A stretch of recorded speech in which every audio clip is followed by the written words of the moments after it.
Hello everyone, Ace here, and today I'm just gonna have to go ahead and say it. Microsoft has gone so woke that they actually censored Colonialism from Age of Empires 3 Definitive Edition, a game that at its core is built around the concept of colonialism. And ironically, given the fact that SJWs believe that the colonization of the New World is one of the greatest atrocities in all history, you could even make the argument that Microsoft's decision to censor colonialism from this game is, at least by woke standards, the American Indian version of Holocaust denial, which while I'm sure isn't exactly the intended message here, I nevertheless think it would be quite amusing to once again hold these ideologues to their own standards. But of course that is far from the only change that has been made to this game in order to appeal to the perpetually offended. So for those who are curious, let's actually have a look at some of the changes that are listed in the Age of Empires 3 Definitive Edition wiki on the fandom page. And I'll admit, some of these changes I would have actually been okay with. For example, replacing mining for the Iroquois and the Sioux with fur trading could actually be an interesting gameplay decision. And if they balanced it, would be something I'd be perfectly fine with, as it would at least add more flavor to these two specific factions.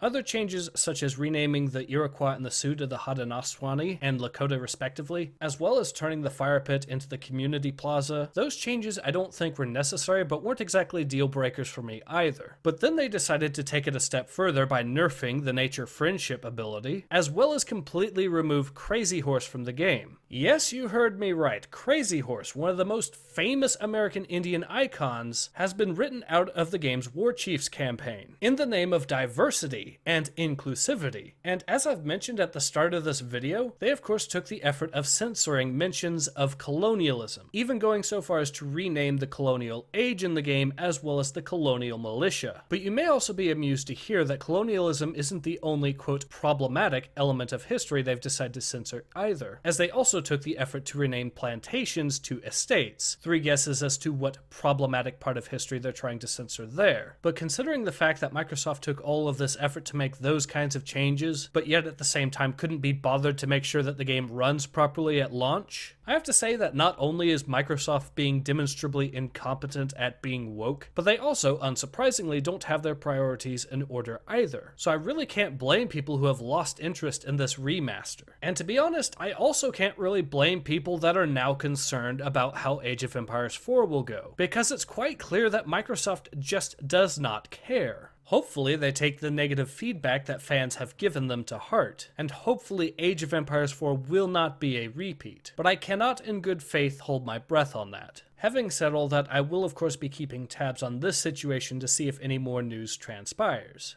But in any case, this has been Ace. Hope to see you guys again soon. Take care. Ace out.